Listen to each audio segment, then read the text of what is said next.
Okay TV సంతోషానికి double okay. Okay TV ప్రేక్షకులందరికీ నమస్కారం. ఈరోజు మనం ఒక గొప్ప విలక్షణ నటుడింటికి వచ్చేసాం. మీకు ఆల్రెడీ బ్యాక్గ్రౌండ్ ఫ్రేమ్లో కనిపిస్తూనే ఉంటుంది, అయినా కానీ నేను చెప్తాను. ఆయన ఏ పాత్ర ఇచ్చినా సరే ఆ పాత్రలో తనదైన స్టైల్లో అందులో లీనమైపోయి మరి అసలు అంత చక్కగా యాక్ట్ చేస్తారు. ఇప్పటికీ ఎప్పటికీ కూడా ఆయన ఎవ్వరూ కూడా టచ్ చేయలేరు, అంత గొప్ప నటనగా ఉంటుంది ఆయన నటన. మరి అలాంటి నటుడికి మనలాంటి అభిమానులు ఎందరో ఆయనని గుండెల్లో కోట కట్టుకొని మరి పూజిస్తున్నారు. మరి ఆయన ఎవరో కాదండి, కోటా శ్రీనివాసరావు గారు. నమస్కారం అండి. నమస్కారం అమ్మా. ఎలా ఉన్నారు సార్? సార్, అయితే మీరు ఒక బ్రాహ్మణ కుటుంబం నుంచి వచ్చారు సార్. నాన్నగారేమో డాక్టర్ కదా. మరి జనరల్గా అయితే బ్రాహ్మలు ఈ సినిమా ఫీల్డ్లోకి రావాలి అంటే చాలా మటుకు ఆలోచిస్తారు. మీరు ఈ ఫీల్డ్లోకి రావడానికి ఎంత కష్టపడ్డారు? మీ ఫ్యామిలీ మెంబర్స్ని ఏ విధంగా ఒప్పించగలిగారు? బ్రాహ్మణనే కాదు, నువ్వు పొరపాటు అడిగా ప్రశ్న. సినిమాల్లో రావడానికి ఏ కులం వాళ్ళు ఒప్పుకోరు. బ్రాహ్మణుడు గొప్ప ఏముంది, ఎవరో ఒప్పుకోరు. చదువుకుని శుభ్రంగా ఎందుకురా ఈ సినిమాలు తలకాయ నొప్పి అంటారు. అలా అన్నవాళ్లే అందరూ నన్ను, మా నాన్నగారు, మా అందరూ తిట్టిన వాళ్ళే. కాకపోతే సినిమాలకి ఎప్పుడు నేను వాళ్ళు ఎప్పుడు సినిమాల్లోకి వెళుతున్నాను నేను ఎప్పుడు అనలేదు, చెప్పలేదు కూడా. నాటకాలు బాగా వేసేవాడిని, 25 సంవత్సరాలు వేసాను నాటకాలు. అవి వేస్తున్నప్పుడు ఏమిటా ఈ నాటకాలు ఏమిటి, ఆయన చదువుకోక ఏమిటని బాగా క్యాకులు వేసేవారు, కొట్టేవారు మా నాన్నగారు వేసేవారు. అలాగా అంటే మీకు తెలియని విషయం ఏమిటంటే నేను ఎప్పుడు సినిమా ట్రై చేయలేదు, యథార్థం ఇది. ఎందుకంటే నేను సినిమాల్లోకి రాకముందు అప్పుడు రోజుల్లో ఏమిటంటే సినిమా యాక్టర్ ఏ వేషం వేసేవాడైనా ఏదో ఒడుగు ఉండాలి, ఎర్రగా ఉండాలి, కర్లింగ్ హెయిర్ ఉండాలి, ఇలా కొన్ని రిస్ట్రిక్షన్స్ ఉండేవి సినిమా యాక్టర్ అంటే. అందుకనే సినిమాలో యాక్ట్ చేసేవాడు ఎవడొచ్చినా కానీ జనం వెనబడేవారు. అప్పట్లో ఇప్పుడంటే కొంచెం ఇన్నాళ్ళు ఇన్నేళ్ళు రంగు కొట్టుకుని మొహానికి కాస్త ఏదో నలుపు పెరిగాను, కానీ అప్పుడు బాగా బ్లాక్గా నల్లగా ఉండేవాడిని. లేదని సినిమా వేషం అడిగామనుకోండి, ఎప్పుడైనా నీ మొహం అద్దంలో చూసుకున్నావు అని అడుగుతారని, మనకి ఎందుకు శుభ్రంగా ఏదో బ్యాంకులో ఉద్యోగం చేసుకున్నాం, హ్యాపీగా ఉందని ఎప్పుడు ట్రై చేయలే. ఏదో యాదృచ్ఛికంగా నాటకం చూడటం టీ కృష్ణ గారు అలా ఏదో సినిమాకి వచ్చాము, ఇక ప్రొఫెషన్ అయిపోయింది. అయితే మీ ప్రతిఘటన సినిమాలో కాషాయ పాత్ర మాత్రం జనాలని చాలా ఆనందింపజేసింది. అసలు ఆ పాత్రలో మీరు ఏకంగా జీవించారు. అంటే మీరు మాట్లాడిన తెలంగాణ మాండలికం కానీ అవన్నీ చాలా అద్భుతం అండి. దానికోసం మీరు ఎంత కష్టపడ్డారు అంటే ఆ తెలంగాణ మాండలికంలో మాట్లాడడానికి? అంటే గొప్ప చెప్పినట్టు ఉంటుందండి, నేను ఎప్పుడు కష్టపడలేదు. అంటే దానికి ముందు, ప్రతిఘటనకు ముందు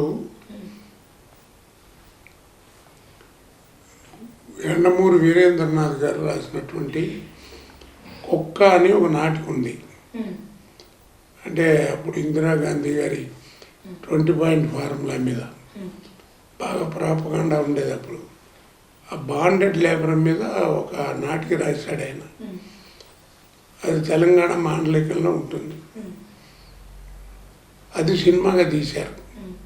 ఆ సినిమాలో వేషం కోసమని, ఆ మెయిన్ విలన్ క్యారెక్టర్ కోసమని నన్ను సెలెక్ట్ చేశారు. నాకు నాటకాలు నేర్పిన మా గురువుగారు వేసేవారు అది స్టేజ్ మీద, దేశరాజు హనుమంతరావు అని. ఆయన మహానుభావుడు, ఇప్పుడు లేరు, కాలం చేశారు.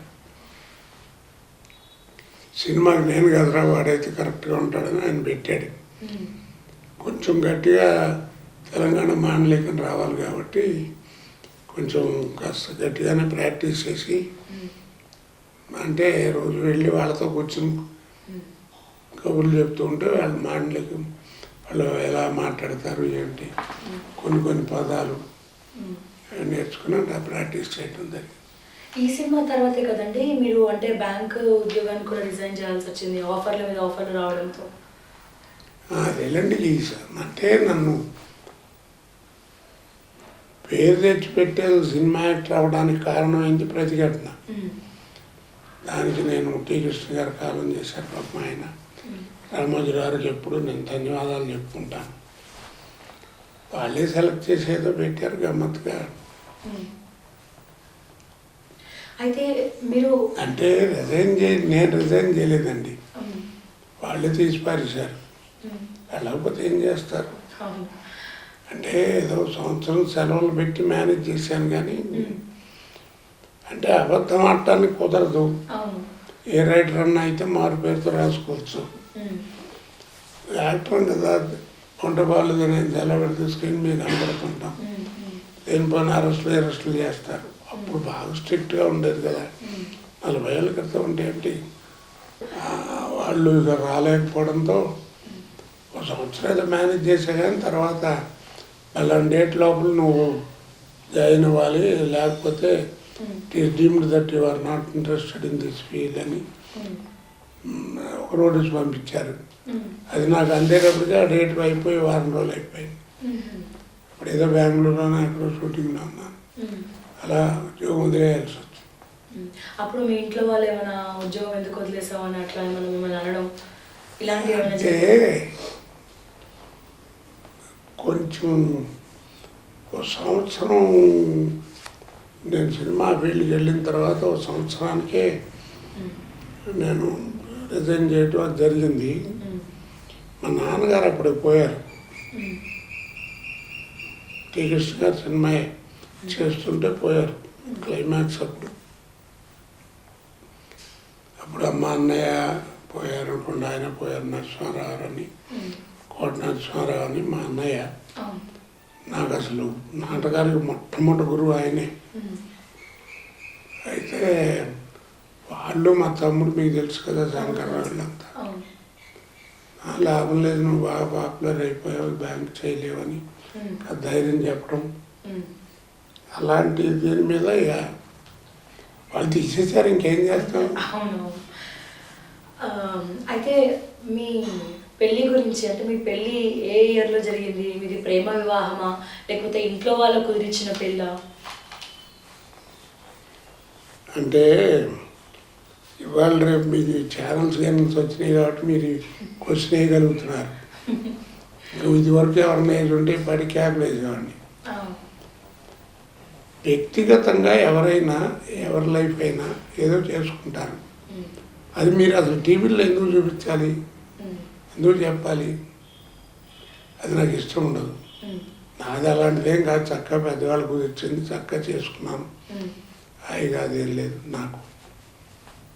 ఆ రోజుల్లో అంటే ఏమన్నా ఉన్నాయేమో తెలియదు కానీ ఇప్పటిలాగా బరితెగింపులు లేవు కదండి. అయితే మీరు అసలు ఒక గొప్ప విలన్గా, అంటే ఏ విలన్ అనే కాదు, అసలు ఏ క్యారెక్టర్ ఇచ్చినా అందులో ఎంతో చక్కగా ఇన్వాల్వ్ అయిపోయి ఆ క్యారెక్టర్కే జీవం పోస్తారు కదండి. అసలు అందులో ఒక చక్కని చిత్రం, అంటే అందరినీ నవ్వించగలిగే చిత్రం ఇప్పటికీ జనాల్లో గుర్తుండిపోయేది ఆహనా పెళ్ళంటలో మీరు ఆ కోడిని చూస్తూ చికెన్ తినడం అనేది చాలా అద్భుతం. ఇప్పటికీ అంటే నేను అండ్ మా ఇంట్లో వాళ్ళు, మా చుట్టుపక్కల వాళ్ళు ఎవరైనా సరే అది చూస్తూ ఉంటారు. అది అప్పుడే కాదు, ఎప్పటికైనా అది లైవ్ ఉన్నటువంటి సినిమా అండి. జంధ్యాల గారు మహానుభావుడు. మీకు అంటే క్యారెక్టర్ గురించి జంధ్యాల గారు చెప్పినప్పుడు మీ రియాక్షన్ ఏంటి? ఎలా అనుకున్నారు ఆ క్యారెక్టర్లో మీరు చేయడానికి? మీకు ఒక విషయం చెప్తాను. ఇప్పుడు ఇవన్నీ చూశారు కదా, ఈ వేషాలు ఇవన్నీ గెటప్లు ఉన్నవి. మామూలుగా వాళ్ళు నార్మల్గా చేసిన వేషాలు వాళ్ళు ఉంటాయి. నాకు ఏ వేషం కూడా ముందు ఎవరు చెప్పలేదు. ఈ వేషాలన్నీ ఆ మొదటి రోజు 1 గంట ముందు వెళ్తే కోటగారు ఇది వేషం ఇలా నేను అనుకుంటున్నాను, మీరు కూడా ఏమైనా ఉంటే ఆలోచించండి అని చెప్పడం చేయటమే తప్ప ప్రిపరేషన్ అదేం లేదు. అంటే అది గొప్పతనం అని నేను అన్నగానండి. అప్పుడు గొప్పతనం ఏంటంటే దర్శకులు అంత గొప్పవాళ్ళు ఉండేవారు. ఒక క్యారెక్టర్ చెప్పడం కానీ కథ చెప్పడం కానీ దర్శకుడు చెప్తుంటే మనకి ఇంజెక్ట్ అయిపోయేది ఒంట్లోకి. ఇప్పుడు ఏముంది, ఇప్పుడు అసలు సినిమా అనేది ఎక్కడుంది? అవును. ఇప్పుడంతా సర్కస్ అయ్యాయి. ఏదో డ్యాన్స్ ప్రోగ్రాంలు వస్తాయి, పేతా సాంగ్స్ కూడా డ్యాన్స్ చేస్తుంటారు. అవును. ఊరికి అల్లరి ఆగం ఇవన్నీ. ఇదివరకు ఆడవాళ్ళ ఆటలు నృత్యాలు ఉండేవి. అవును. ఖోఖో అని ఉమ్. ఇలాంటి కొన్ని ఆటలు ఆడేవారు. కబడ్డీ ఇవన్నీ ఉమ్. అవి ఒక చక్కగా ప్రైవసీగా ఉండేది. ఇప్పుడే టీవీలో చూస్తున్నా, రోజా కబడ్డీ ఆడుతుంది, చెరువులో కబడ్డీ ఎలా ఆడుతుంది. అవును. అది ఈ రోజులు మారినాయి అంటారు కానండి, ఉమ్. రోజులు మారినాయి అంటే నేను నమ్మనండి. ఉమ్. రోజులు ఎందుకు మారుతాయి? అవును. సూర్యుడు తూర్పునే ఉదయిస్తున్నాడు, ఉమ్. పడవటే అస్తమిస్తున్నాడు. ఉమ్. పాఠ్యమే విధియా తదియా అని పాటిస్తూనే ఉన్నాం. సంవత్సరాలు ఉమ్. మరి చైత్రం వైశాఖం ఇవన్నీ పాటిస్తూనే ఉన్నాం. అమావాస్య పౌర్ణమి కరెక్ట్గానే వస్తుంది, ఉమ్. అన్నీ జరుగుతున్నాయి. మరి మారినాయి అంటారండి? రోజులు ఏం మారలేదు, మనం మారుతున్నాం. అవును. మన బుద్ధులు మారినాయి, మన మెంటాలిటీ మారిపోయింది. అది కాబట్టి ఇప్పుడు సినిమాలు ఏమైనా మీరు చూస్తూ ఉంటారా? అసలు ఇప్పుడు రిలీజ్ అయ్యే సినిమా ఏ చుట్టూ అంటే కాన్పట్టి ఏం చేస్తామండి? ఇప్పుడు సినిమా అనేది ఏం లేదు, ఇందాక చెప్పాను కదా, సర్కస్. అంటే సినిమా అంటే అర్థం ఎవరికి తెలుసు చెప్పండి? చాలామంది దర్శకులకే తెలియదు. ఇదివరకు దర్శకుడు అంటే ఆయన వచ్చాడు సెట్లో కంటే దరిద్దర్లు ఆడిపోయేవాళ్ళం. ఎవరైనా సరే, రాజేంద్ర గారు, విశ్వనాథ్ గారనే కాదు, ఎవరైనా సరే దర్శకుడు వస్తున్నా అంటే చేతిలో ఫైల్ పట్టుకుని వస్తుంటే డైరెక్టర్ గారు వస్తున్నారు రానివారు. అంటే అంతా ఆయన కమాండ్లో జరిగేది. ఇలా తీయమంటే కెమెరామెన్ అలా పెట్టి తీసేవాడు, అలా యాక్ట్ చేయమంటే యాక్ట్ చేసేవాడు, ఇలా డ్యాన్స్ నాకు ఉండాలంటే డ్యాన్స్ మాస్టర్ చేసేవాడు. ఇప్పుడు ఏముంది? ఇప్పుడు ఏదో ఒక హీరో అని పెడతారు, అన్నీ ఆయన కోరిక ప్రకారం జరగాలి. ఇప్పుడు సినిమా అనేది 120 నిమిషాలు ఎంత ఉంటుంది అనుకోండి, 2 గంటల 10 నిమిషాలు మ్యాక్సిమం. అంటే 260 ఇంకో 10 130 నిమిషాలు సినిమా అనుకోండి. అందులో 40 నిమిషాలు ఈ ఫైట్లు అయిపోతాయి. అవి డైరెక్టర్ చేయడు, హీరోను ఫైట్ మాస్టర్ కూర్చుని వాళ్ళు అనుకుంటే ఇదిగో ఆ ఫైట్ లాగా ఉండాలి, ఈ ఫైట్ లాగా ఉండాలి అని ఆయన షూట్ అయినా షూట్ అవ్వకపోయినా ఆయన చెప్పినట్టు ఈయన తీయటం. అరగంట పైన పాటలు అంటే 40-60 ఒక గంట పోయింది. ఈ కార్ చేసింగ్లో అవి ఇవి కలిపి ఒక పావు గంట, గంట పావు సినిమా పోయింది. ఈయన డైరెక్ట్ చేయట్లే. మరి ఈయనకి మరి కోట్లు ఇచ్చి దర్శకులు మరి వాళ్ళు రేపు ఎంతంతో కోట్లు తీసుకుని వస్తున్నారు. మీ బ్రదర్ లాంటి వాళ్ళు ఎదుర్కొండా కూర్చున్నాడు కదా, అలాంటి వాళ్ళు ఒకటి అంటే సంపాదించేద్దాం పరిగెత్తుకు వస్తున్నారు. ఏమీ లేదు, ఎవడికో ఒకటి తగులుతుందా, తగిలిన వాడు 1-2 సినిమాల్లోనే కోట్లు సంపాదిస్తాడు, అయిపోద్ది. మీరు ఎప్పుడు చెప్తూ ఉంటారు ఒక మాట ప్రతి ఇంటర్వ్యూలో, ఈ ఇండస్ట్రీలో నెగ్గాలి అంటే అదృష్టం ఉండాలి, టాలెంట్ ఉండాలి, టాలెంట్తో పాటు అదృష్టం ఉండాలి. అదేనండి, కరెక్ట్గా చెప్పేదంటే మనకి పెద్ద గుమ్మడిగా అంత టాలెంట్ ఉంటే కుదరదు, ఆ విధంగా అంత అదృష్టం కూడా ఉండాలి. ఆ 2 ఉన్నవాడే కోట శ్రీనివాసరావు, అంతేగాని పెద్ద గొప్పవాడేం కాదు. మహానుభావులు నాకంటే ఎంతమంది గొప్పవాళ్ళు లేరు, వాళ్ళందరికీ లేదు, ఏదో మనకు దక్కింది అది అదృష్టం అంతే. అయితే ఇప్పుడు అంటే రావు గోపాలరావు గారితో చేశారు, కైకాల సత్యనారాయణ గారితో చేశారు, వాళ్ళతో మీ రిలేషన్షిప్ ఎలా ఉండేది? ఏముందండి, చక్కగా బ్రహ్మాండంగా సరదాగా ఉండేది. తర్వాత అండి నాకు పెద్ద అది బ్యాడ్ హ్యాబిట్ అంటారో ఏమో తెలియదు, లేకపోతే నాకు టైం లేక, అంటే నా ఎంట్రీ సినిమాల్లోకి బాగా అలాగ సర్రం పైకి వెళ్ళిపోయిందండి. నేను అసలు వెళ్ళటం ఎప్పుడు ట్రైన్లో వెళ్ళలేదు, ప్రతి గంట రిలీజా మర్నాడు నుంచి ఫ్లైట్ లేని చోట ట్రైన్ తర్వాత అంతే తప్ప. దాంతో ఏమైపోయిందంటే టైం ఉండేది కాదు, రోజు 3-4 షిఫ్ట్లు చేసేవాడిని. అది పక్కన పెడితే నా అలాగే ఎవరికైనా టైం వచ్చినప్పుడు అందరూ అలాగే ఉంటారు. నేనే కాదు, ఆర్టిస్టులు బ్రహ్మానందం గారు లేడా, బాబుమోహన్ లేడా, అలా ఎంతమంది లేరు. ఇప్పుడు కమెడియన్స్ రఘుబాబు, శ్రీనివాస్ రెడ్డి ఇలాంటి వాళ్ళు ఉన్నారు, కొంతమంది వాళ్ళు ఉన్నారు, ఎందుకు లేరు. కాకపోతే ఏమిటంటే అప్పుడు నాకు అదే బ్యాడ్ హ్యాబిట్ అనుకుంటారేమో కానండి, నేను ఎవరి దగ్గరికి వెళ్ళనండి. ఎవరిళ్ళకి వెళ్ళటం, ఫోన్లు చేయటం, మాట్లాడటం ఉండదు. ఎప్పుడన్నా వాళ్ళే ఏదైనా కలిసినప్పుడు మాట్లాడుకోవడం, లేకపోతే ఎప్పుడన్నా వాళ్ళు ఏదైనా ఫోన్ చేస్తుంటారు. ఏదైనా అవసరం వస్తే నేను ఏదైనా ఫోన్ చేయటం తప్ప ఆ నెంబర్లు పెట్టుకోవడం, వాళ్ళతో రెగ్యులర్గా మాట్లాడటం అది నాకు పెద్ద అలవాటు లేదు. ఎందుకంటే నేను మొదటి నుంచి సినిమా వాడిని కాదు కదా, అలవాటు అవ్వలేదు. దాదాపు మీరు 3 దశాబ్దాలుగా నటిస్తూనే వస్తూ ఉన్నారు. ఇందులో అంటే ఎక్కువ ఏ హీరోతో నటించడం మీకు ఇష్టం? జ్ఞాపకం లేదండి. చాలా మందితో చేశాను, అందరితో. ఇప్పుడు వచ్చే ఇగో ఈ 2-3 సంవత్సరాల నుంచి వచ్చే కుర్రాళ్ళతో తప్ప సుమన్, చిరంజీవి గారు, బాలకృష్ణ, ఆ క్యారెక్టర్ వరకు అందరితో చేశాను. నాగార్జున గారు, చాలా సినిమాలు ఉన్నాయి. వెంకటేష్ గారితో ఉన్నాయి. వెంకటేష్ గారితో తండ్రి పాత్ర కూడా చేశారు మీరు. తండ్రి పాత్రగా కూడా చేశారు. సౌందర్య ఇంట్లో ఇల్లాలు అంటే అదే బ్రహ్మాండమైన సినిమా. అసలు ఏ క్యారెక్టర్ ఇచ్చినా మీరు అందులో అసలు ఎలా అండి? అంటే ఇప్పుడు ఒక డైరెక్టర్ మీకు స్క్రిప్ట్ ఇచ్చినప్పుడు మీరు ఏ రకంగా దాన్ని గుర్తుపెట్టుకొని అందులో ఇన్వాల్వ్ అయిపోయి అంత చక్కగా స్క్రీన్లో పండిస్తారు? ఇందాక చెప్పాను కదండి, అదే అదృష్టం అంటే. నాకు తెలిస్తే ఇంతకు మా అబ్బాయి ఒక రోజున అడిగాడు నా గురించి, ఏదో మాటలో ఏదో డిస్కషన్ వచ్చి, అది మీ గురించి మీరు ఏమనుకుంటున్నారు అన్నాడు.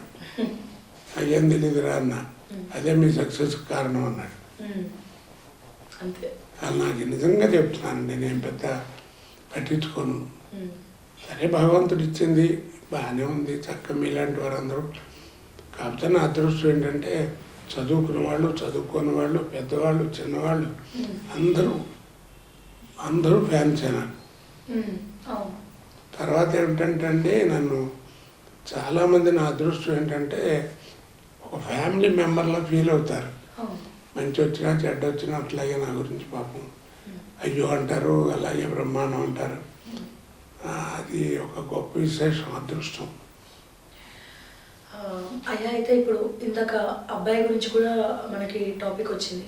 మీరు ఎంత స్ట్రాంగ్గా నిలబడగలిగారు అంటే ఇప్పుడు చాలా మనం చూస్తూ ఉన్నాం, యాక్సిడెంట్లు అవన్నీ అవుతున్నాయి. సో అలాంటి వాళ్ళకి మీరు ఏం చెప్తారు సమాధానం? ఏమంటే ఒక్క మాట చెప్తానండి నేను. ఈ రోజుల్లో ఎవరిని బాగు చేయలేరు. ఎందుకో చెప్పండి? చెప్పలేను. రాజకీయంగా కానీ, రోడ్ల మీద పిల్లల మీద కానీ ఎవరిని ఏం చేయలేము. ఎందుకనయ్యా మీరు చెప్పండి? ఎవరు తెలిసి చేసేవాళ్ళు అలా తెలీదా? 18 ఏళ్ళు 19 ఏళ్ళు రాకుండానే స్కూటర్ వేసుకెళ్ళి అదొకకి వాడికి తెలీదు. స్పీడ్ ఇంతకంటే వెళ్ళకూడదు, రోడ్డు గడం పక్కన ఉండాలి, జాగ్రత్తగా వెళ్ళాలని తెలీదు. మరి ఏం జరుగుతున్నాయి? పోలీసులు చెప్తూనే ఉంటారు, చేస్తూనే ఉంటారు. రాజకీయాలు కూడా అట్టే ఉన్నాయి. నిద్రపోయేవాడిని లేపొచ్చండి, నిద్ర నటించేవాడిని ఏం చేస్తాను? అలాగే ఉంది ఇప్పుడు. కాబట్టి ఇప్పుడు యంగ్స్టర్స్లో, ఇప్పుడు ఈ తరం పిల్లల్లో ఏమిటంటే నేను అందరికీ చెప్పేది, సాధన తక్కువ, వాదన ఎక్కువ. సాధన తక్కువ, వాదన ఎక్కువ. రోడ్డు కడం పక్కన నడవండి అని కమిషనర్ పోలీసు చెప్పాయనుకోండి, సరే అనుకోండి, కుడి పక్క నడిస్తే ఏమవుద్ది సార్ అంటాడు. కుడి పక్క నడిస్తే ఏమవుద్ది అనేది ఎవరు చెప్పక్కర్లా. వాడు వెడం పక్క నడిస్తే ఆడికే తెలుస్తుంది కుడి పక్క నడిస్తే ఏం తప్పు జరుగుతుందని. అది తెలివితేటలు. విజ్ఞానం పెరగాలి, చక్కగా పెరుగుతుంది రైటే. కానీ మన వాళ్ళకి ఏంటంటే విజ్ఞానం పెరుగుతుంది కానీ జ్ఞానం పోగొట్టుకుంటున్నారు. పెద్దవాళ్ళని తిట్టం తప్పు, తల్లిని తిట్టం తప్పు అంటే సరే అనుకోండి, అందరు చెప్పే మాటే. వాళ్ళు తిరిగితే ఏమవుద్ది గురువుగారు అంటాడు. అది తప్పు కదా. దాన్ని ఏం చేస్తాం మనం? అలాంటి చెప్పట్లా. ఇప్పుడు అదే వచ్చిన గొడవ. ఇదివరకు మా చింతనాల్లో మా డిసిప్లిన్ ఎలా ఉండేది? చాలామంది తండ్రులు చుట్ట తాగేవారు, సిగరెట్ తాగేవారు, అందరు ఉండేవారు.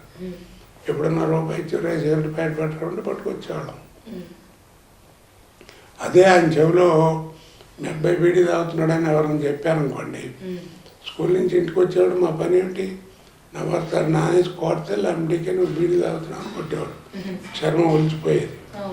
ఆ బాధ భరించలే బయట కూర్చుని పక్క ఆయన పలికిచ్చాడు, ఏంటి అన్న ఏడుస్తున్నావు అంటే, నాన్న కొట్టాడు, ఇట్ట కొట్టాడట నాన్న ఆయన అంటే ఏం చేసేవాడిని బీడీ తాగాలి అమ్మడి కూడా. మీ నాన్నగారు నేనైతే చంపేసేవాడిని, ఆడవాడిని పీకేవాడు. మరి వాళ్ళకి తెలియదా బీడీ తాగడం సిగరెట్ ధూమపానం తప్పని తెలీదు. కానీ ఎందుకు చేశారు? ఆ రోజుల్లో డిసిప్లిన్ ఏంటంటే వయసుకు తగ్గ పని చేయాలి.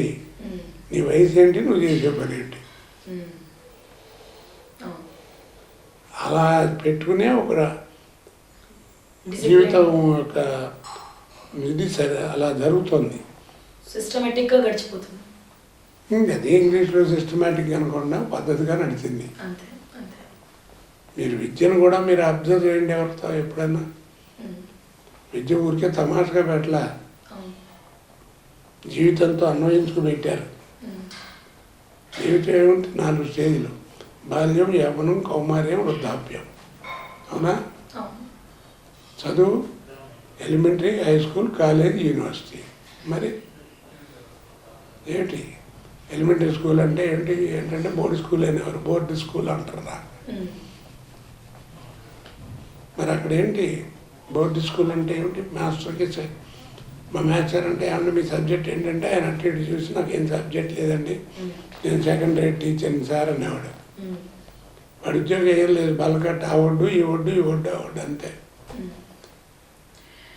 ఒక 25 మంది పిల్లల్ని ఒక చోట 4 గంటలు కూర్చోబెట్టి నాకు ఇది వస్తుందని చెప్పడం నేర్పి ఇది చేయడం కోసం ఆ ఎలిమెంటరీ. అది రాను ఏమైందంటే భార్యాభర్తలు ఉద్యోగాలు చేయడం మొదలెట్టిన తర్వాత పిల్లల్ని చూసే దిక్కులేక ఏదో క్రష్లని అవన్నీ ఇవన్నీ ఏదో మొదలెట్టారు. అది ఇప్పుడు ఫ్యాషన్ అయిపోయింది. పిల్లాడు పుట్టడం ఆలస్యం, మీ పిల్లలకు డైపర్ వేయకండి, మా దగ్గరికి పంపించండి, మేము నేర్పుతాం. ఇంకెందుకు తల్లి వాళ్ళు నేర్పెట్టేది? దానికి ఇక ఆన్సర్ లేదు. అట్లా అంటే ఏదో చేదస్తూ అంటారు, అనుకోకపోతే డెవలప్మెంట్ అంటారు, ఇందాక అంటారు ఇంటలెక్చువల్స్ అనేది.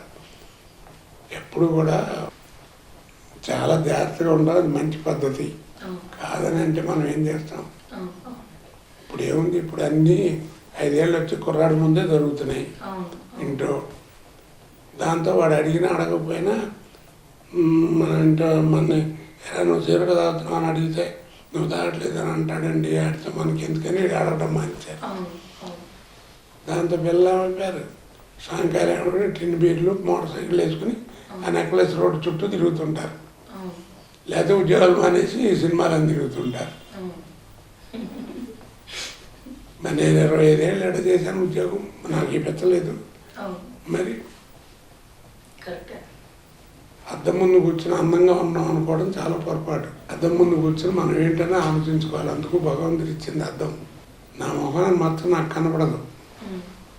రికార్డు శ్రీనివాసులని మొహాన్ని మచ్చ ఉందని చెప్పే ఛాన్స్ నీకు ఇవ్వకుండా నా మచ్చని నేను చూసుకుని సర్దుకుని బతకడం కోసం భగవంతుడు ఇచ్చినటువంటి గ్రేటెస్ట్ ఇన్స్ట్రుమెంట్ మిర్రర్. ఆ దృపథంతో కూర్చోవాలి, కానీ భర్తలో కూడా ఇట్ట అనుకుంటుంటే ఏమిటి సుఖం? అందంగా ఉండమన్నారు, భగవంతుడు ఇచ్చింది ఎవడేం లేదే. అందంగా అంటే ముందు నీట్నెస్ కావాలి. ఇప్పుడు నువ్వు ఏదో ఇంటర్వ్యూ కానీ ఊరుకున్నాను, లేకపోతే క్యాకులేసేవాడు నా జుట్టు తిట్టాడు. మొన్న వచ్చినప్పుడు చక్కగా ఉన్నావు.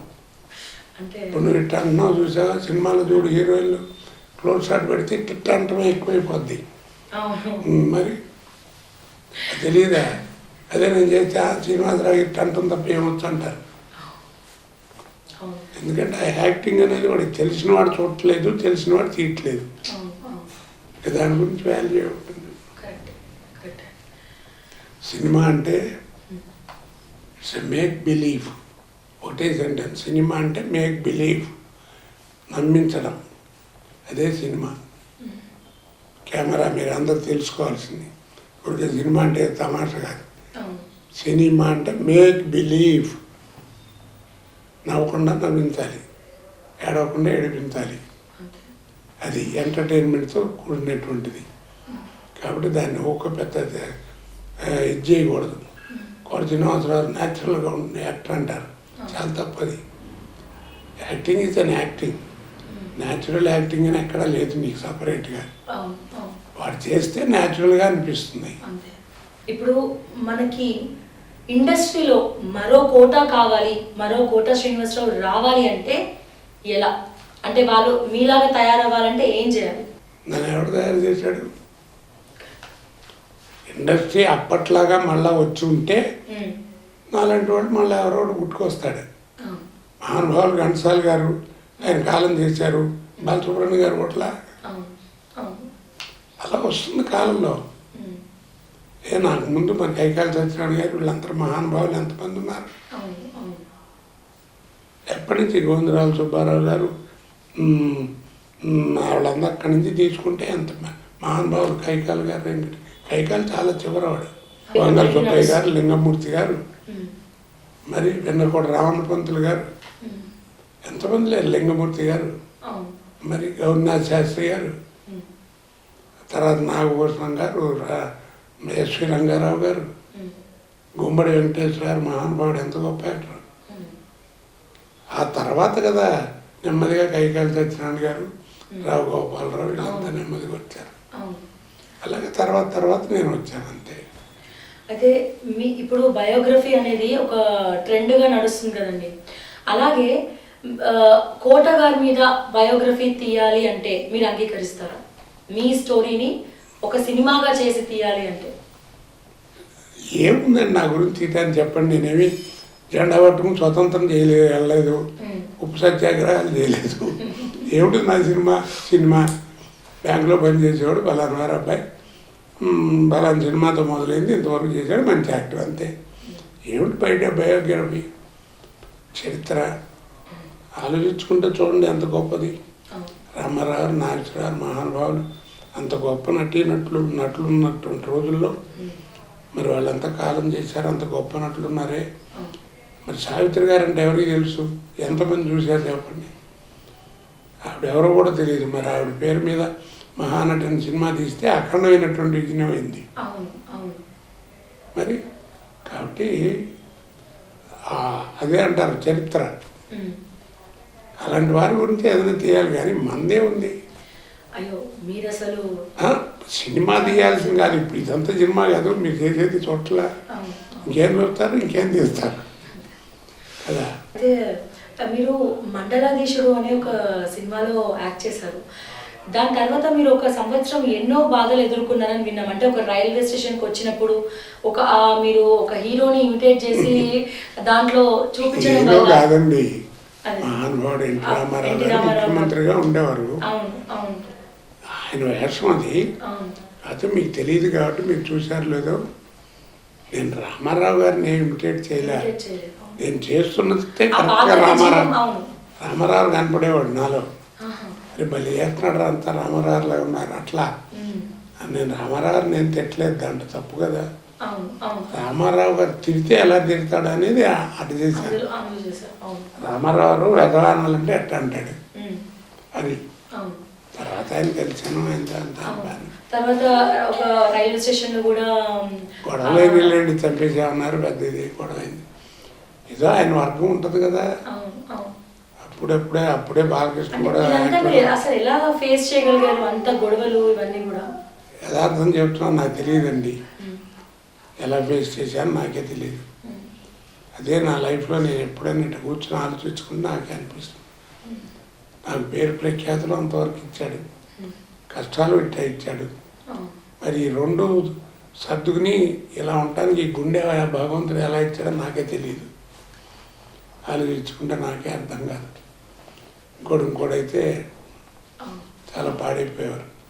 అది అవ్వకుండా నిలబడ్డానంటే అది నిజంగా భగవద్దత్తమే, భగవంతుడు ఇచ్చినదే.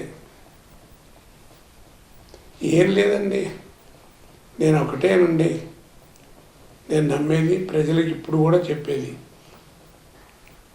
ముఖ్యంగా ఇప్పుడు బతుకుతున్నటువంటి ఈ జనానికి తెలుసుకోవాల్సింది ఏంటంటే, అసలు ముందు మీరు నేర్చుకోవాల్సింది try to live with your earnings. ఈ సంపాదన బట్టి దాన్ని బట్టి మనం బతకాలి అనేది ముందు అసలు నేర్చుకోండి. నేర్చుకుంటే ప్రపంచం అదే బాగుపడుతుంది.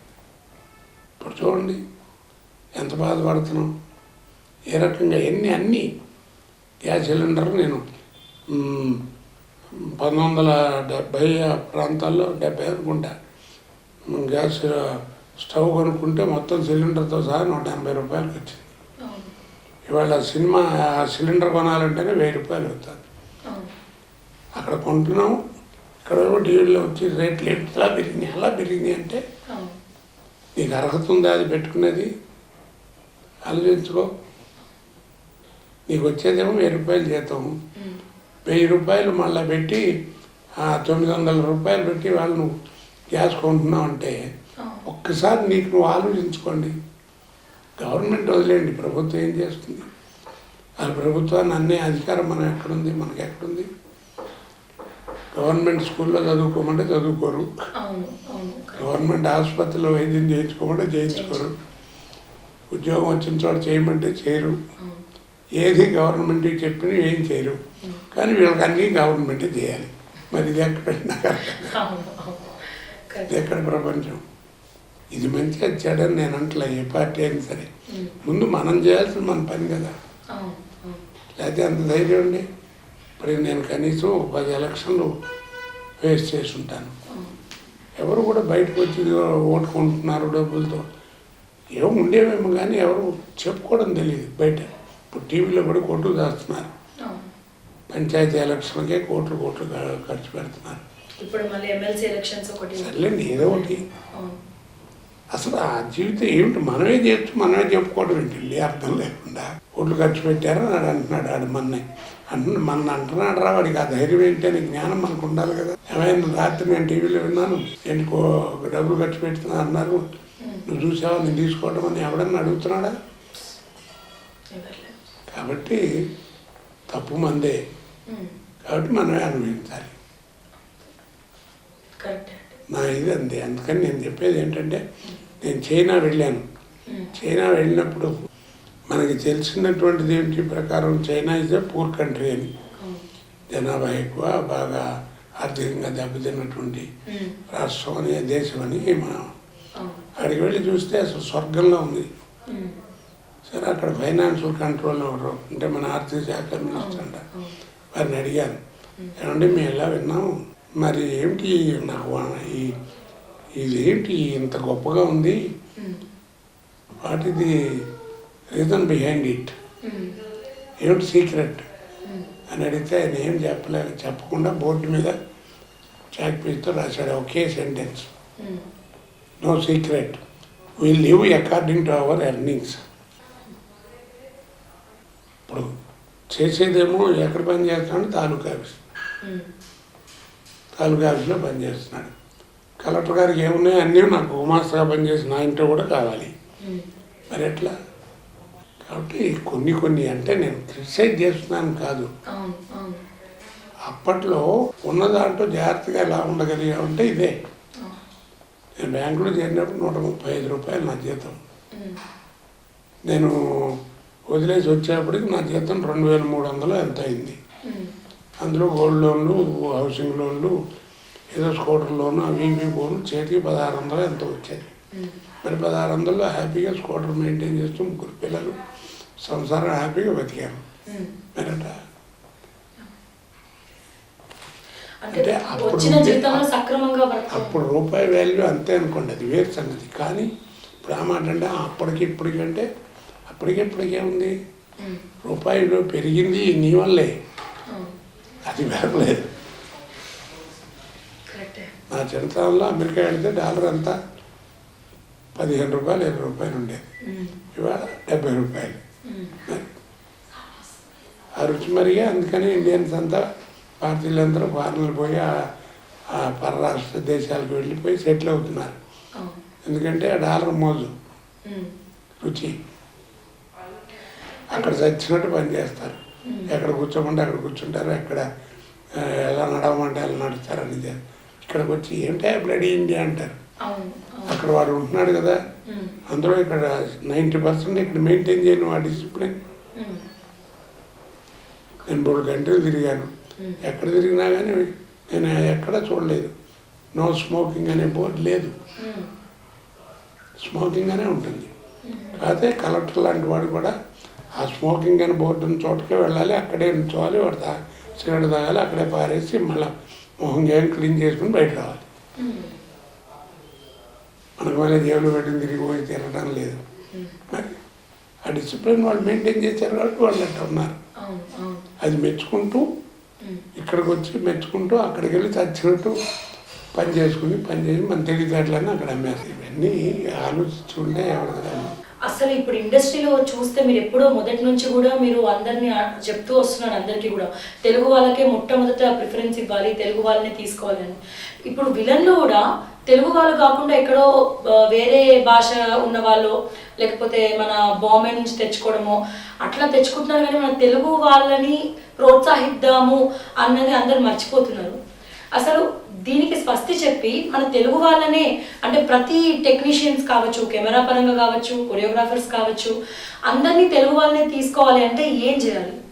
అసలు ఎవరికి ఫస్ట్ దాని మీద ప్రశ్నను వేయకూడదు, సినిమాలు తీసేవాడిని వేయాలి. అదే ప్రొడ్యూసర్ని, హీరోల్ని ముఖ్యంగా. ఎన్టీ రామారావు గారు ఎంత తీసుకునేవారు మీకు ఏమైనా తెలుసా? కృష్ణ గారు ఎంత తీసుకున్నారో సినిమాకి మనకు తెలుసా? ఇవాళ నీ జీతం కూడా సరిగ్గా నాకు తెలియదు మన పర్సనల్కి వస్తే. మరి సినిమా తీసేవాడు మైక్ పట్టుకుని ఓపెనింగ్ రోజు ఇది ఓ 35 కోట్లు మినిమం చేస్తుందండి, 2-3 అటు అయినా నేను భరించగలను, గ్రేట్ పిక్చర్ అంటాడు. ఎవడు చెప్పమన్నాడు 35 కోట్లు ఖర్చు పెట్టమని? ఎవడు చెప్పలా. నువ్వు పెట్టింది అక్కడ కనపడాలి, స్క్రీన్ మీద కనపడుతుంటే బలి తీసాడరా అంటారు కదా.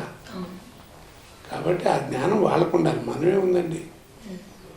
మాతృభాష దాన్ని ఏమన్నారు? తల్లితో సమానం మాతృభాష అంటే.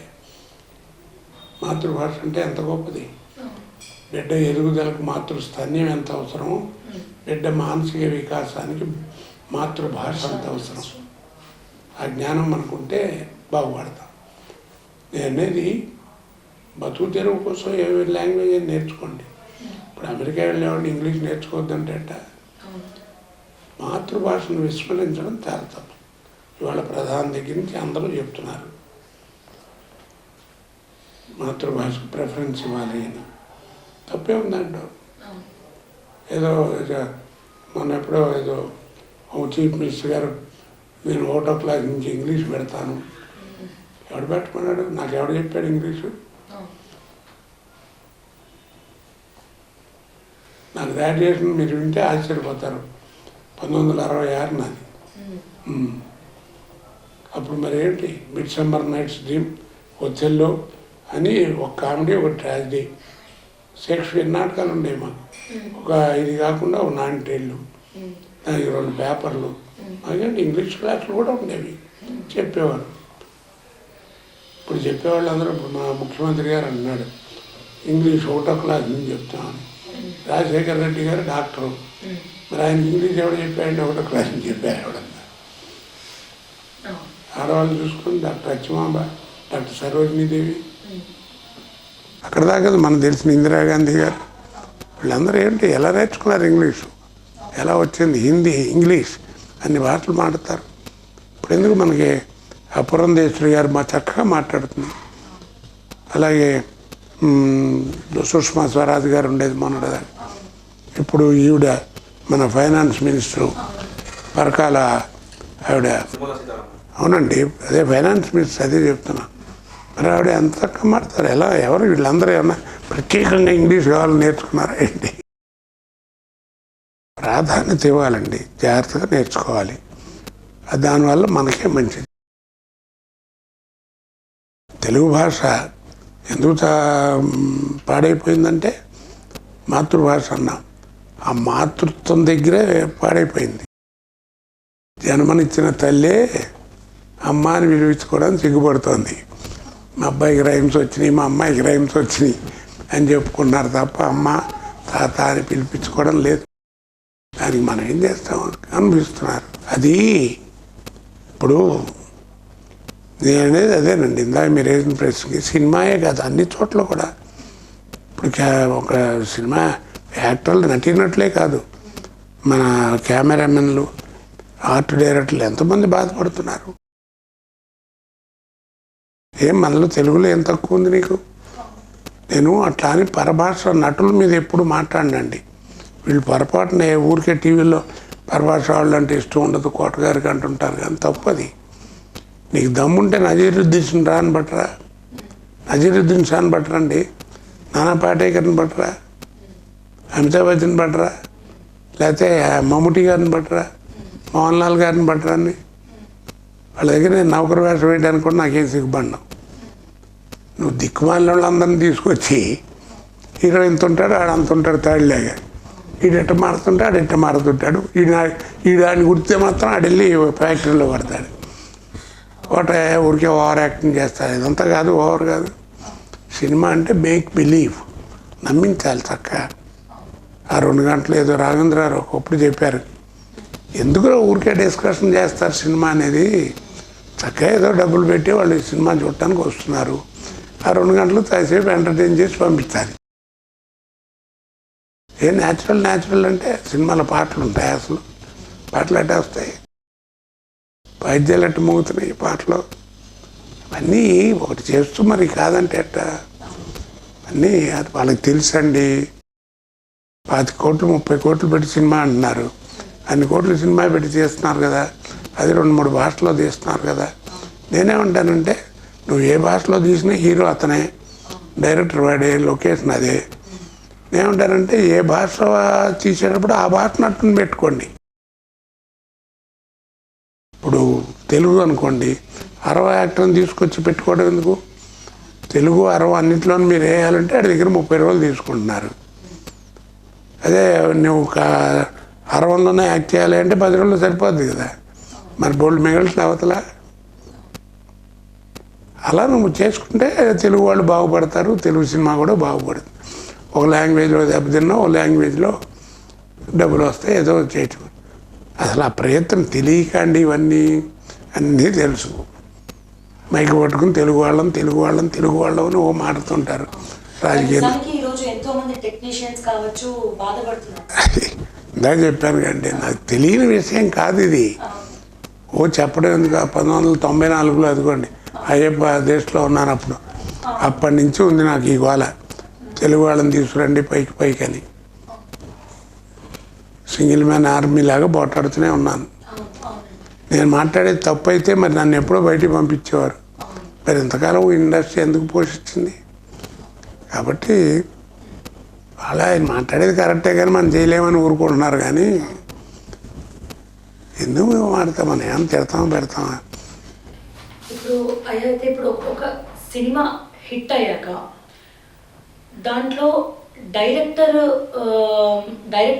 వల్ల హిట్ అవుతుందా ఆ సినిమా, నటన వల్ల హిట్ అవుతుందా, అంటే నటించిన నటన వల్ల హిట్ అవుతుందా, లేకపోతే ఇద్దరు ఈక్వల్ పాత్రను పోషిస్తారు అందరూ? ఏదైనా స్విచ్ అనేది, కరెంటు స్విచ్ అనేటువంటిది నిర్మాత అండి. నీ భావన కానీ, నటుడి యొక్క పాటగా, సింగర్ యొక్క పాట కానీ, నటుడి యొక్క నటన కానీ, ఇవన్నీ కూడా రచయిత యొక్క పాట కానీ అన్నీ బయటపడాలంటే ఏమిటి? ఇవన్నీ బయటపడేది నటుడి ద్వారా, బల్బు కదా. నీ కరెంటు పవర్ అంతా చెప్పాలంటే అవి వెలిగే బల్బుని బట్టి చెప్పాలి.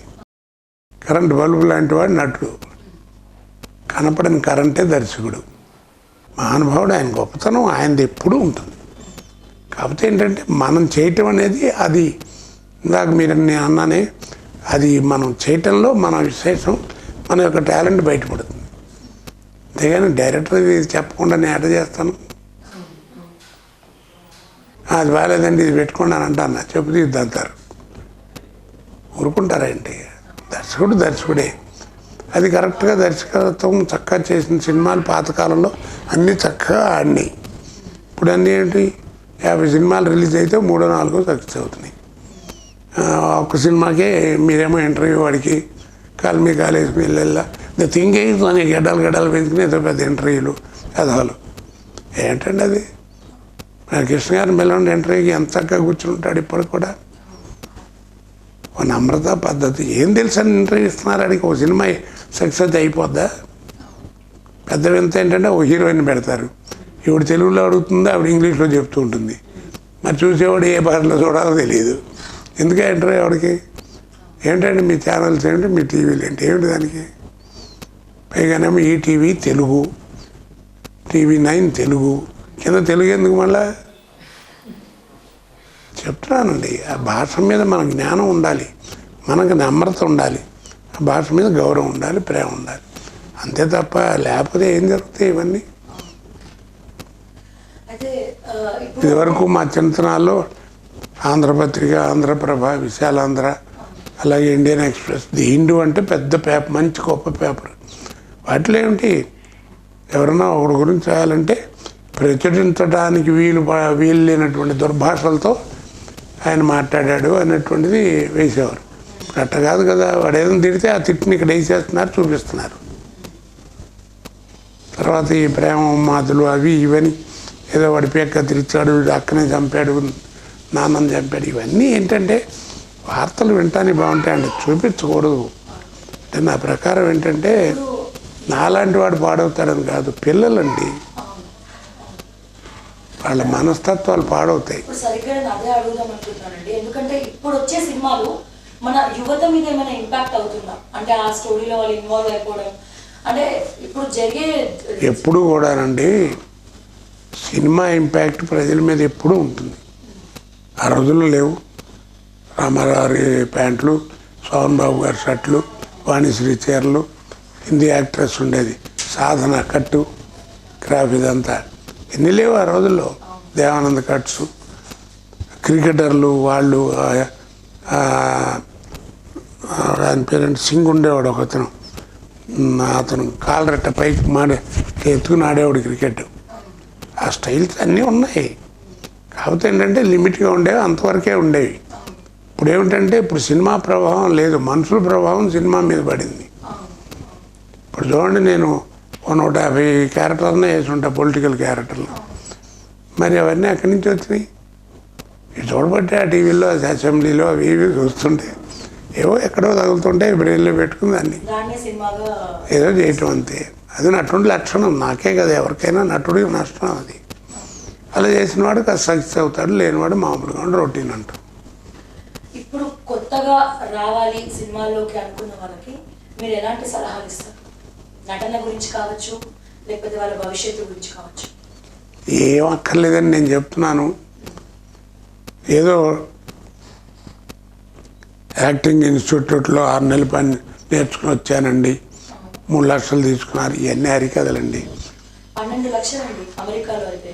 సర్లేండి, అమెరికా ఇక్కడ చూడండి, 2 నెలలు 3 నెలలు నీకు నేర్పేది ఏంటంటే అడిగి తెలుగు అక్షరాలు సరిగ్గా చదవడం నేర్పేప్పటికీ 2 నెలలు అవుతుంది. సముద్ర శతకం 18 చదవరా అనేటప్పటికీ అది సరిగ్గా జరిగేటప్పటికీ అడిగి 2 నెలలు పడుతుంది. ఒకటి చెప్పేది కాదండి, ఒరిజినల్గా కూడా కొంత ఉండాలి, భగవంతుడు మనకి ఆ అదృష్టం ఇవ్వాలి. అన్నిటికంటే ఏమిటంటే అందుకని ఇప్పుడు ఆ అవకాశాలు లేవు కాబట్టి ఇప్పుడున్నటువంటి జనరేషన్కి నేను చెప్పేది ఏంటంటే, ఒక రకంగా మరి ఛానల్లో చెప్తున్నాను కాదు, ఇప్పుడు ఆ టీవీలో సినిమాలు వస్తుంటాయి, ఈటీవీ సినిమా అని, జెమినీ మూవీస్ అని, జెమినీ అని, ఇవన్నీ మంచి మంచి పాత సినిమాలన్నీ వేస్తుంటారు. ఇప్పుడు నటించాలి ఆయనకు నేను నటన అనేది ఇంట్రెస్ట్ ఉన్నవాళ్ళు ఎవరి దగ్గర నేర్చుకోగల, తలుపులు వేసుకుని ఆ టీవీ పెట్టుకుని ఆ వాళ్ళు మాట్లాడే డైలాగులు అవన్నీ చక్కగా అబ్జర్వ్ చేస్తే చాలు. ఆ పాత సినిమాల్లో పాత వాళ్ళు, ఇప్పుడు గుమ్మడి వెంకటేశ్వరరావు నిజంగా ఆయన డైలాగ్ చెప్తుంటే ఎంత స్పష్టత ఉంటుంది, రామారావు మాట్లాడుతుంటే ఎలా ఉంటుంది, నాగేశ్వరరావు మాట్లాడుతారు, రంగారావు మాట్లాడుతుంటారు, గుమ్మడి గారు మాట్లాడుతారు, అలా చెప్తున్నాను నేను. ఎక్కడ కామ ఉండాలి, ఎక్కడ ఒత్తు ఉండాలి, ఎక్కడ ఆపాలి, ఇవన్నీ తెలుస్తాయి. అవి నీకు ఎవడు, ఎందుకంటే అది చెప్పేవాడికి తెలియదు ఇవాళ రేపు. కాబట్టి అవి చేసి నేర్చుకోవడం మంచిది. తర్వాత ఏంటంటే మనకి ఇదివరకు శతకాలు అనేవారం, సుమతి శతకం, వేమన శతకం, దాశరథి శతకం ఇలాంటివి ఉంటాయి, పెద్ద బాలశిక్ష, అలాంటి చేతులు పెట్టుకుని చక్కగా తలుపులు వేసుకుని బిగ్గరగా చదవడం, దానివల్ల వాయిస్ ఇంప్రూవ్ అవుతుంది. పద్యం చిన్నప్పుడు మేము పద్యాలు మరి రోజుకి కోట శ్రీనివాసరావు లేకపోతే బ్రహ్మాండం ఇంకోడో ఎవరైనా డైలాగ్ చెప్తుంటే స్పష్టత ఉంటుందండి, ప్రతి అక్షరం అర్థమవుతుందంటే ఎలా వచ్చింది, అది మాకే పుట్టుకతో వచ్చింది కాదు. ఎలిమెంటరీ స్కూల్లో అక్కడ హై స్కూల్లో చేస్తుంటే నేర్చుకున్నటువంటి విద్య. పద్యం చదువుతుంటే నాభిస్థానం నుంచి స్వరం విగరధరాధ అంటే చదివాడు. బండన భీముడు అర్థజన బాంధవుడు ఉజ్జల బాణతోన కోదండ కళా ప్రచండ భుజితాండవ కీర్తికి రామమూర్తికి రెండవ సాటి దైవం మీ కిరీడంచు గడగట్టి వేరిక డాండ నిన్నడమ్ముల జాండం నిండ మత్త వేదండమునికి చాటిదని భద్రగిరి దాశరథి కరుణా పయోనిధి. మరి ఏమిటిది అసలు మీరు తెలుసుకోవాల్సింది అంటే, నేను చదువుతుంటే 4 డ్రిల్లు మిషన్ కొడుతున్నట్టు టగడగడగడగా కొట్టుకుంటూ ఉంటుంది. స్వరం ఇక్కడి నుంచి వస్తుంది, నాభిస్థానం నుంచి ఒత్తులు. మరి అది నేర్చుకోవడం అంటే అట్లా వచ్చింది. అంతేగాని పుట్టుకతో నేను కూడా ఏం పెద్ద వచ్చిందా ఏంటి, ఏదో నటన ఇలాంటివంటే కొంత వస్తా కూడా శరీరంలో ఉండాలి. భగవంతు ప్రాప్తం అది వేరు. అది 10% ఉంటుంది, మన కృషి ఉండదు. ఇప్పుడే ఉందండి ఊరికే ట్వింకిల్ ఇట్లు ఇస్తారని. ఏంటి ఇవన్నీ చక్కగా పద్యాలు నీతి శతకం ఉందా చెప్పాను. జీవితాన్ని బాల్యం, యవ్వనం, కౌమార్యం, వృద్ధాప్యం మాట్లాడటం చేయటం వచ్చిన వాడికి ఓ పద్యం నేర్పేవాడు మాస్టర్. అక్కరకు రాని చుట్టము మొక్కిన వరమీని వేల్పు మోహరమున తానెక్కిన పారని గుర్రము గ్రక్కున విడువంగవలయు గదరా సుమతి. ఉపకారం చేయనటువంటి దేవుణ్ణైనా సరే ఇంకో దేవుణ్ణి చూసుకోమన్నారు. ఉపకారం చేయని బంధువునిగా అక్కరకు రాని చుట్టం గక్కున విడువంగవలే తొందరగా వదిలేయమన్నారు. ఇంకో చుట్టంతో ఉండవు. స్వారి నేర్చుకుందామని గుర్రాన్ని కొనుక్కుంటే అది గాడిదలే వెళ్తుంది అనుకోండి, వదిలేయమన్నారు. మరి ఒక ప్రతి పద్యంలోనూ ఒక సోషల్ అవేర్నెస్ ఉండేది. అక్కడికి ఏంటి చెప్పింది జ్ఞాపకం ఉండటం, 1-4 సార్లు వల్లి వేసుకోవడం, జ్ఞాపకం ఉండటం, ఇవన్నీ వస్తాయి. అందుకని అక్కడేం చేస్తారు, నీకు హై స్కూల్లో ఈ నేర్చుకున్న పద్యాలకి ప్రతి పదార్థము తాత్పర్యం అని నేర్పుతారు. విద్యను ఎంత అన్వయించారు చూడండి. మరి ప్రతి పదార్థము తాత్పర్యం నేర్పుతారు. అక్కడే నేర్పుతారు. అయిపోయింది. తర్వాత నువ్వు కాలేజీకి వెళ్తావు. ఇప్పట్లాగా కాలేజీలు గల్లీకి లేవు.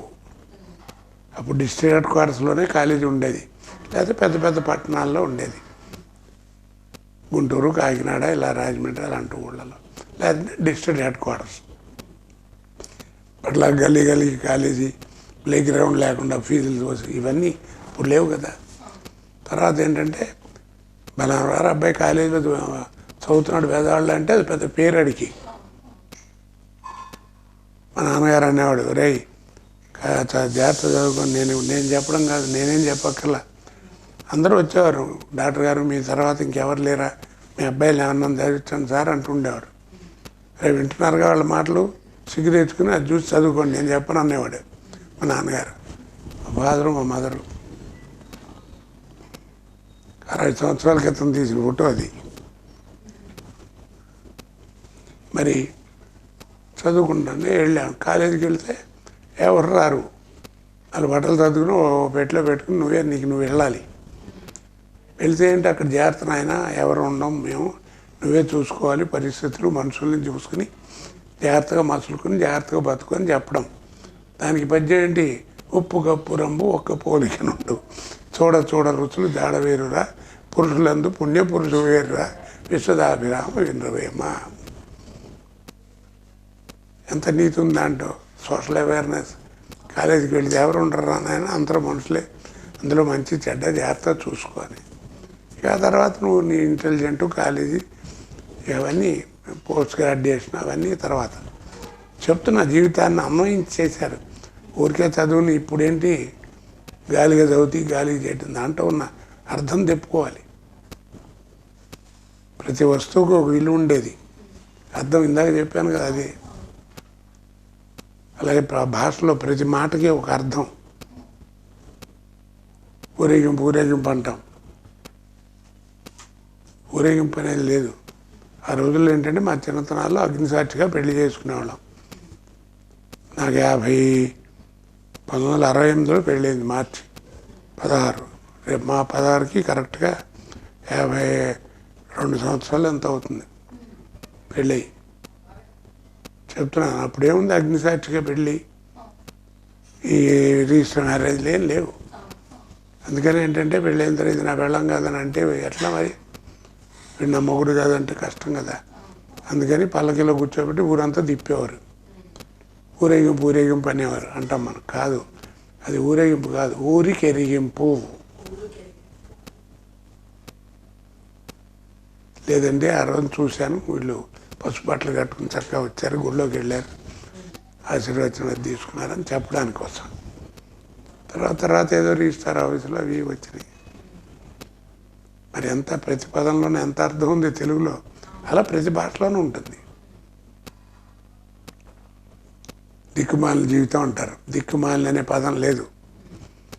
ఆడు అలా ఏంటంటే ఆడు పిచ్చి పిచ్చిగా అంతే దిక్కుమాలిన ఉండేవాడు కట్టేగా ఉంటాడు. దిక్కుమాలిన అనే పదం లేదు. దిక్కుమారిన, అందరూ నడిచే దిక్కులో కాకుండా ఇంకో ఆ దిక్కుమారి నడుస్తాడు అట్టగా ఉంటుందా అని. దాన్ని మనం దిక్కుమారిన అనకుండా దిక్కుమాలిన అంటాం. కానీ ఇవన్నీ అందరూ వింటారు, వినాలి. ఇలాంటి పెద్దవాళ్ళు చెప్పేది అందరూ పెద్ద చిన్న కాదండి, విజ్ఞానం ఇది. నువ్వు మంచి చెప్తే వినకూడదా, ఆయన చెప్తే వినకూడదా, అలా కాదు.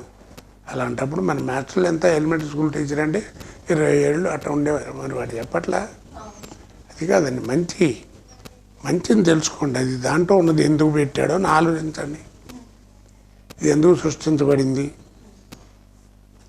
ఇప్పుడు ఎందుకు నువ్వు కెమెరా నేర్చుకున్నావు, మరి నువ్వు నేర్చుకునేవాడు మానిటర్ ఉందా? ఎట్ట మరి వచ్చింది ఇదంతా కెమెరా? విన్సెంట్ గారు ఉండేవారు, మహానుభావుడు, పెద్ద ఆయన. నేను సినిమాకి వచ్చిన కొత్తల్లో ఊరికి అరిచే ఇట్లా లైట్ ఇట్లా పెట్టివరే, ప్యాన్ రైట్ ప్యాన్ లెఫ్ట్ అనేవాడు. ఇప్పుడు దానికి మీటర్లు గీటర్లు పెట్టి చూస్తారు. ఇప్పుడు ప్రతివేద యాక్ట్ చేయడం, మానిటర్ వెళ్ళి చూసి రావడం. అసిస్టెంట్ డైరెక్టర్లు కూడా, డైరెక్టర్ ఏమో ఎదారాడు చూస్తుంటాడు, వీళ్ళంతా టూరింగ్ ట్రాక్స్లో చూస్తుంటారు. అసలు యాక్టరు ఏం చేస్తాడు, కంటిన్యూటీ ఏం లేవు. మీరు నమ్మకపోండి, ఇన్ని సినిమాలు చేశాను, 100 సినిమాలు అయినా నాకు అసలు మానిటర్ అంటే ఏంటి కూడా తెలియదు. నేను ఎప్పుడు చూడను. చూసేవాడిని కేకలేస్తా కూడా ఆర్టిస్టులు ఎవడన్నా. ఎందుకే నీకు అది? Monitor is meant for director and cameraman, వాళ్ళిద్దరి కోసం, మన కోసం కాదు. వాళ్ళకు కూడా తర్వాత వచ్చింది. అది లాంగ్వేజ్ కూడా మారిపోయింది. 1 more మానిటర్ ప్లీజ్ అంటాడు. ఆడు ఎదురుకుండా మానిటర్ ఉంటుంది, ఇంకా 1 more మానిటర్ ఏంటి పిచ్చిమండాడు. కాబట్టి 1 more రిహార్సల్ అనాలి, లేదా 1 more టేక్ అనాలి. ఇవన్నీ ఊరికే ఏదో సరదా చేసేసుకోవడం, మనం మాట్లాడుకోవడం తప్ప దాంట్లో కరెక్ట్గా శాస్త్ర ప్రకారం ఆలోచిస్తే ఎంత గొప్పదండి. ఎన్ని భాషలు, ఏ భాషకైనా ఆ భాష గొప్పతనం. పదాలు, పదప్రయోగం. ఇప్పుడు ఏమైనా కో డైరెక్టర్ అంటే ఇదివరకు ఎలా ఉండేవారు? కో డైరెక్టర్లు అంటే నీట్గా చక్కగా అందంగా ఉండటం వేరు, నీట్గా ఉండటం వేరు. ఇప్పుడు గడాలు పెంచుకుని పానికి చందలు నవ్వుతూ దరిద్రంగా ఆ హీరోయిన్ని వాళ్ళని సాటర్డే అని చెప్పాలి. లవర్ని పిలిచినట్టు పిలుస్తాడు, తలుపు తీసి మేడం అంటాడు. ఇదివరకు మేడం రండి సాటర్డే అండి అని పిలిచేవారు. తగ్గ నీట్గా ఉండేవాడు. డైరెక్టర్ డిపార్ట్మెంట్ అంటే అది ఒక పెద్ద గొప్ప సంస్థ. దాంట్లో ఉన్న అసిస్టెంట్ డైరెక్టర్ని మనం గౌరవించాలి. వాళ్ళు వచ్చేవారు, మనం కొత్తగా వాళ్ళు జాయిన్ అవుతుంటే సినిమాలు, సార్ నా పేరు శ్రీనివాసరావు అండి, నేను ఈ సినిమాకి అసిస్టెంట్ డైరెక్టర్ని అని చెప్పేవాడు. దాంతో ఏంటంటే కుర్రాడు కనపడ్డప్పుడు బాబు రా అని పిలుస్తావాడు. లేదా ఇప్పుడు ఎవడొస్తున్నాడో తెలియదు, ఈ గడ్డాలు పెంచుకుని. ఇదివరకు ఏం చేసేవాళ్ళం అండి, మనము మహమ్మదీయులను ఎక్కిరించేవాళ్ళం గడ్డం సాహిబ్ అని. ఇప్పుడు వాళ్ళే బెటర్ అనిపిస్తున్నారు. అలాగే బుర్కాలు వేసుకుని వెళ్ళేటువంటి మహమ్మదీయులు ఆడవాళ్ళని ఎక్కిరించేవాళ్ళం బుర్కా సాహిబ్. ఇప్పుడు వాళ్ళ సంస్కృతి బెటర్ అనిపిస్తుంది. వాళ్ళు అన్నీ వేసుకున్నా చక్కగా కప్పుకుని వెళ్తున్నారు. ఇప్పుడు అంతా మొత్తం ఇప్పుకుని ఆడవాళ్ళు వెళ్ళి తిరుగుతుంటారు. సమానం అనేది కష్టం అండి. సమానం ఉంటే సృష్టి లేదు. ఆడమగ డిఫరెన్స్ ఉంటుంది, లేకపోతే అట్ట. కాకపోతే ఒకటి న్యాయాల్లో మాట్లాడుకోండి. ఇప్పుడు ఏదైనా కోర్టులో ఏదైనా ఒక జడ్జిమెంట్ ఉంది, ఇది ఆడవాళ్ళకి ఇలా ఉంది, మగవాళ్ళకి అలా ఉంది, తప్పు కదా, అందరికీ సమానం, అలాంటివి అంతే. లేకపోతే ఆడమగ సమానం అంటే ఎట్ట? తప్పండి అది. ఎందుకంటే కొంచెం చెప్తే ఇదిగా ఉంటుందేమో, సృష్టిలోనే ఉంది అది. పశువుల్లో కూడా ఉంది. గేదె వెళ్తుంటే వెనకాల దొనపోతు నాకుంటూ వెళ్తుంది. దానికి ఏమైనా ప్లేట్ పెట్టి చెప్పామా? ఎవడని చెప్పాడా? అదే సృష్టిలోనే ఉంది. కాబట్టి ఆడది అంటే, లేడీ అంటే అట్రాక్ట్ చేసేది, మగవాడు అంటే అట్రాక్ట్ అవ్వబడేవాళ్ళు. అట్లా అట్రాక్ట్ చేసి కొంచెం జాగ్రత్తగా ఉంటే మంచిది. అట్రాక్ట్ అయ్యేటువంటి వాడికి కొంచెం ఉన్మాద శక్తి ఎక్కువ ఉంటుంది. అందుకని పెళ్ళిళ్ళు వ్యవహారం ఆడ మగ తేడా, లేదా ఇంకా దాని విలువ ఉందండి. నదుల పేర్లన్నీ మావే ముందు ఉంటాయి, మావే ఏదో శుభలేఖలో ముందు మా పేరు, అవన్నీ తప్పండి. అది గౌరవించుకోవడం. కోట శ్రీనివాసరావు అబ్బాయి అనే దానికంటే ఎవరి అబ్బాయి అంటే సుబ్బమ్మ గారును సీతారామయ్య గారు అబ్బాయి అండి అని చెప్పేవారు. ఏమనేవారు, మీ చంద్రాల్లో మీరు వినే ఉంటారు, వెళ్ళి ఇంటి ఇళ్ళని చూసి తర్వాత ఇల్లుని చూడరా అనేవారు కదా. మరి అవన్నీ ఏమిటంటే అది వాళ్ళ తప్పు కదండి, చెప్పకపోవడం తప్పు, వాళ్ళకి తెలియకపోవడం తప్పు. వాళ్ళు వింటే వింటారు, లేకపోతే లేదు. నువ్వు ఉద్యోగం చేస్తున్నావు, లేదా ఆడో మగ ఎవరో వాళ్ళు ఉద్యోగాలు చేస్తున్నారు, పంపు చేసేది మంచిదే. కానీ రాత్రి రోజు వచ్చాడు 9 అవుతుంది, ఏదో దూరం నుంచి రావాలి, ఏదో దానికుంటే ఇబ్బంది అనుకుంటుంది. అరే 9 అయింది రాలేదని వాటితో ఉంచో వెళ్ళి, ఏంటమ్మా ఇంత రేట్ అయిందంటే ఏం నాన్న అట్ట అడుగుతావు, నేను చిన్నపిల్ల అనుకున్నావు, మేము రాలేమా అది ఇది అని ఫస్ట్ డే డబ్బా ఇస్తారు. మళ్ళీ 2వ రోజు నుంచున్నావా అంటారు వాళ్ళే. 3వ రోజు రాగానే చూడంగానే అనుకుంటూ వెళ్ళిపోతారు. 4వ రోజు 8 అయ్యేటప్పటికి మనం పెందరాడు వెళ్ళాలి, లేదా మన నుంచుంటాడు నీకే అనిపిస్తుంటుంది. కాబట్టి అది విందో నేను చేయాల్సిన పని నేను చేయాలి కదా. ఇప్పుడు ఆయన చేసే పని ఆయన చేస్తున్నాడులే అనేటువంటి ధ్యాస తీసేసి ఆయన ఏ పని లేదురా అదే పని, వాళ్ళు వింటారా పెడతారా అంటున్నారు. అది తప్పు. ఈ ఏమంటారు కదా, అలాంటి అలవాటు లేదు. కొన్నాళ్ళు ఏదో కొద్దిగా ఒక 7-8 సంవత్సరాలు సిగరెట్ తాగాను, కానీ అప్పుడెప్పుడో మానేశాను. సినిమా ఇండస్ట్రీకి వెళ్ళేటప్పటికి మానేశాను. ఆల్మోస్ట్ లేదా ఇండస్ట్రీకి వెళ్ళి 40 సంవత్సరాలు అది మానేశాను. 38 అట్లా. ఎక్కువ తాగేవాడిని కదా అప్పుడు కూడా, ఏదో ఫ్యాషన్ కోసం అందరితో కూర్చుంటే స్టైల్గా చేతిలో పట్టుకుని కూర్చోవడం, సిగరెట్ బయట ఎవరో కనపడుతూ ఉంటాం, అలా ఉండే. తర్వాత ఏదో అప్పట్లో సినిమా యాక్టర్ అంటే ఒక ఫాల్స్ ప్రెస్టేజ్ కదా. ఏమీ లేదండి, కొంత ఏజ్ వచ్చేప్పటికి తెలుసుకుంటే బెటర్. ఇప్పుడు నేను తక్కువేం కాదు, అన్నీ తెలుసు నాకు. తాగంది లేదు విషం తప్ప, చేయంది లేదు హత్య తప్ప, జీవితంలో మంచి చెడ్డు అన్నీ తెలుసు నాకు. కానీ మరి ఏంటంటే కొంత స్టేజ్ వచ్చేప్పుడు నాకే అనిపించింది, 10 మందికి చెప్పే వయసు వచ్చింది. మనం ఇప్పుడు 10 మందితో చెప్పించుకుంటే ఎంత అసహ్యంగా ఉంటుంది. అది జీవితానికి. చివరి ఒక ప్రశ్న అడుగుతానండి. ఏంటంటే మీకు బ్యాంకులో ఉద్యోగం చేస్తున్నప్పుడు బాగుంది అనిపించిందా జీవితం, రాజకీయంగా బాగుంది అనిపించిందా, లేకపోతే సినిమాలో నటిస్తున్నప్పుడు బాగుంది అనిపించిందా? ఈ మూడిట్లో ఏది మీరు ఎక్కువ మీకు తృప్తినిచ్చింది? దేంటో దాంట్లోనేనండి. దేని బ్యాంక్ అంటే మరి అది మొట్టమొదటి భోజనం చేసింది కదా. పని చేసినా చేయకపోయినా రిహార్సల్ కానీ వెళ్ళినా 1 గంట లేట్గా వచ్చినా నెల జీతం చక్కగా పిల్లకూడలాగా చేతిలో పెట్టారు. మరి అలాంటి తల్లిని వెళ్ళపరుచుకోతాం, గొప్పది అది వేరండి. తర్వాత రాజకీయం అంటారు, ఏదో ట్రై చేసాము చూశాను కానీ టేస్ట్ చేసాము, మనకి సరిపడదని వదిలేదు. సరే, మీరు ఎప్పుడైనా థ్రిల్గా ఫీల్ అయ్యారా ఏ విషయంలోనైనా? అదే ఇంగ్లీష్లో మీరు థ్రిల్ అన్నారు. అసలు మీరు చెప్పుకోదలుచుకుంటే నటుడిగా మీరు ఎప్పుడన్నా చెప్పలేనటువంటిది, ఎక్స్ప్లెయిన్ చేయలేనిది అని తెలిసిన ఉందా సంఘటన అని అడిగితే ఒకటి మాత్రం చాలామంది అందరూ నటినట్లు అందరూ దీన్ని అనుభవించే వాళ్ళం. ఏమిటంటే ముఖ్యంగా నాటకాల నుంచి వచ్చిన వాళ్ళం అయితే ఆ రోజుల్లో ఫోటోలు ఉండేవి. ఏదైనా హీరోయిన్తో ఇలా పట్టు లాగుతుంటే ఒక స్టిల్ తీసేవాడు. నేను నాటకానికి ఇదిగోనండి, నేను బాగా నాటకం అనేవాడు. నేను బాగా కరెక్ట్గా థ్రిల్ ఫీల్ అయింది, మీరు అన్నట్టుగా థ్రిల్, ఆశ్చర్యం. ఒక 2 నిమిషాలు అసలు ప్రపంచం ఏంట్రా లైఫ్ అనేటు, అంటే భగవంతుడు ఇది కలిగించినందుకు నేను ఎంత ఆనందపడ్డాను. ఆ 1 నిమిషం అసలు 2 నిమిషాలు టీవీలో దూరదర్శన్లో యాక్ట్ చేసినప్పుడు గోవింద్ చౌదరి గారని ఆయన ప్రొడ్యూసర్ ఉండేవారు, ప్రొడక్షన్.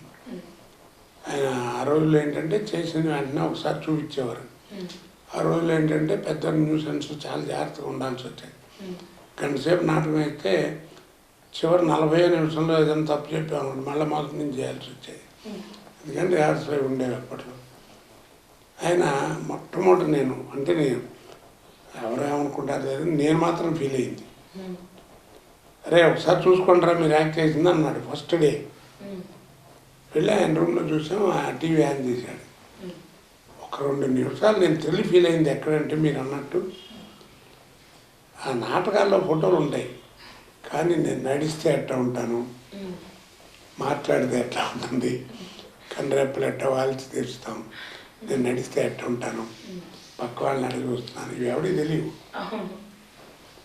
నాటకాలు వేసేప్పుడు నువ్వు ఆ సీన్లో నువ్వు ఆ నడక చేసుకుని ఎంత బాగుండేది అంటమే తప్ప చూసుకునేది లేదు. ఆ టైంలో నిజంగా ఫస్ట్ టైం అలా చూస్తూ ఉంటే నేను అట్లా ఎంటర్ అయ్యి వెనకాల ఆ డైలాగ్ వెళ్ళి చెప్తుంటే అలా ఉండిపోయానండి. లైఫ్లో నేను మర్చిపోలేనటువంటిది అలాంటి సంఘటన నేను ఎక్కడ ఫేస్ చేయలేదు. సరే బాధలు అవన్నీ మామూలు అనుకోండి, అబ్బాయి పోవటం ఇవన్నీ, కానీ అలాంటి ఒక ఆశ్చర్యం ఒక జీవితంలో నేను పొందినటువంటి ఆనందం. ఓకే టీవీ మంచి టీవీ, అందరూ తప్పకుండా చూడండి. అవసరమైతే ఏదైనా సబ్స్క్రైబ్ చేయండి, అడ్వర్టైజ్మెంట్ చేసుకోండి. అన్ని రకాల ఉపయోగపడే మంచి టీవీ ఓకే టీవీ.